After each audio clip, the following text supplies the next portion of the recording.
જેવો મોદી છે ને, મોદી કેવો છે તમને ખબર છે? એને છોરો નથી, એને બૈરો. કેવો છે? કેવો છે? વાંઢો છે. અને વાંઢો છે એટલે આપણને પણ વાંઢો કરવા માટે પાછો 400 પાર લેવાનો. આપણને કોંગ્રેસે હક આપ્યા હતા. જળ, જંગલ, જમીન, 3 વસ્તુ આપણને કોંગ્રેસે અપાવી છે. અંગ્રેજો પાસેથી લડીને લોકશાહી અપાવી છે કોંગ્રેસે.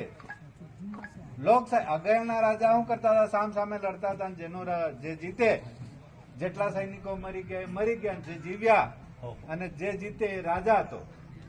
એમાંથી આ બધું કચ્ચર ગાંડ ને નીકળે એના માટે કોંગ્રેસે લોકશાહી અપાવીને લોકશાહી આપણને મળી અને આપણે અંગૂઠો દબાવી એને આપણે રાજા બનાવીએ.